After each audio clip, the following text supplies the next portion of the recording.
अमनदीप केसरी और डॉक्टर वीरेंद्र सिंधु, आप दोनों को अलग अलग मानूं आज या एक ही मान लूं? अमनदीप केसरी और डॉक्टर वीरेंद्र सिंधु। डॉक्टर वीरेंद्र, क्या ये दिग्विजय चौटाला कह रहे हैं कि देवीलाल का, चौधरी देवीलाल का परिवार एक बार फिर इकट्ठे होकर चुनाव लड़ने जा रहे हैं हरियाणा में? गरिमा जी, चौधरी देवीलाल जी और चौधरी ओम प्रकाश चौटाला की रिस्पेक्ट पूरे हरियाणा में बहुत ज्यादा है। पूरा हरियाणा उनको मानता है। दूसरी बात, एक बात उससे पहले मैं ये कहना चाहता हूँ कि जो जैसे आपने कहा मानक सा प्रदेश, मानक सा प्रदेश नहीं है हरियाणा।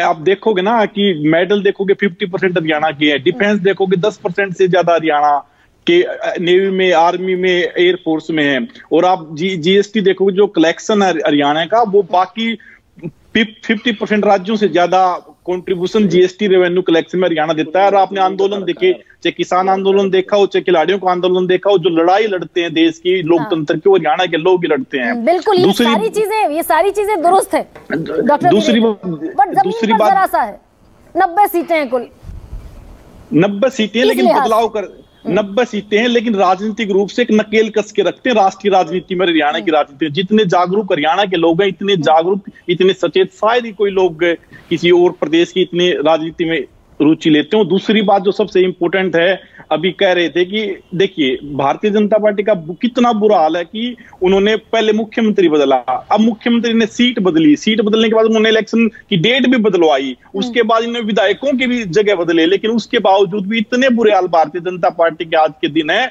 कि डबल डिजिट वो क्रॉस नहीं कर पाएंगे। और इस बार इस चुनाव के बाद भारतीय जनता पार्टी 2014 से पहले जिस तरह भारतीय जनता पार्टी थी उसी लेवल पर चली जाएगी। भविष्य में भारतीय जनता पार्टी जैसी पार्टी जिसने प्रदेश को जाति धर्म में बांटकर प्रदेश को इस तरीके से गैर जाट में लड़वाकर जो हरियाणा की बेरोजगारी का हरियाणा में जो हाल किया है, भविष्य में भारतीय जनता पार्टी बीजेपी हरियाणा में कभी सरकार नहीं बना पाएगी। लेकिन डॉक्टर वीरेंद्र भाई, एक दिखाते एक उंगली दूसरे को, 3 अपनी तरफ आ जाती है, 4 अपनी तरफ आ जाती है। सारी पार्टी टूट गई, 10 में से 7 विधायक छोड़कर चले गए।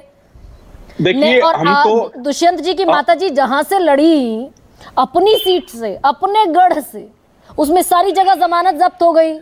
देखिए, पार्टी टूटने की जहां तक बात है, चौधरी देवीलाल की विचारधारा की पार्टी है। हमेशा जब चौधरी देवीलाल जी बहुमत में आए तब भी उनकी पार्टियां तोड़ी गई, विधायक तोड़े गए। हमारे 5 नेताओं को एक दिन पहले बुलाया गया, उनको सबको टिकट दे दिया गया।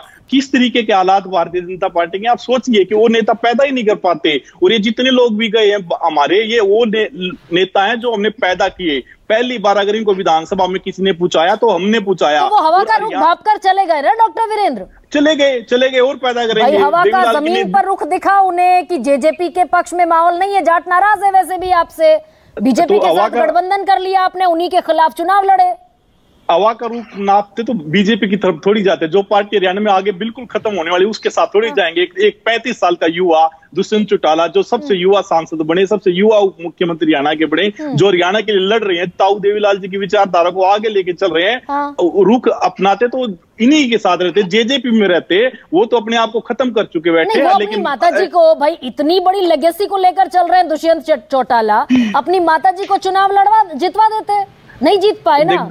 नहीं जीत पाए, मैं स्वीकार करता हूँ। ये लड़ाई थी इंडिया गठबंधन और एनडीए के बीच में। सबको पता है कि दोनों, ना तो कांग्रेस के साथ हमारा कभी अलायंस नहीं रहा, भारतीय जनता पार्टी के हम विरुद्ध हो चुके हैं, ऐसे हो चुके हैं, भविष्य में उनके साथ कभी सरकार नहीं बनाएंगे। जो सरकारें केंद्र में बननी थी, या तो भारतीय जनता पार्टी की बननी थी या इंडिया की बननी थी, ना हम इनके साथ थे ना उनके साथ थे। और हरियाणा के लोग इतने जागरूक हैं, उनको पता है। आपने दिल्ली में भी देखा ना, जैसे 7 की 7 सीट आप देंगे, ऊपर गई लेकिन विधानसभा में दूसरा हुआ। ऐसे बिल्कुल हरियाणा के लोग पता है कि ये ना इंडिया गठबंधन में जाएंगे, ना ये राहुल गांधी के साथ है, ना नरेंद्र मोदी के साथ है। इसीलिए बड़े अच्छे तरीके से वोटिंग हरियाणा के लोगों ने की। अच्छा, और उसी तरीके से डॉक्टर वीरेंद्र पिछली बार 10 जीते, इस बार कितनी सीटें आप कैलकुलेट करके चल रहे हैं? मैं एक बात आपको कह रहा हूं कि भारतीय जनता पार्टी का अंतिम चुनाव है, और अब इसके बाद जननायक जनता पार्टी हरियाणा में मुख्य सत्ता पक्ष या विपक्ष का दल होने जा रहा है। ये आप मान के चलिए। भारतीय जनता पार्टी के बारे में जो कह रहे हैं डॉक्टर वीरेंद्र, अमनदीप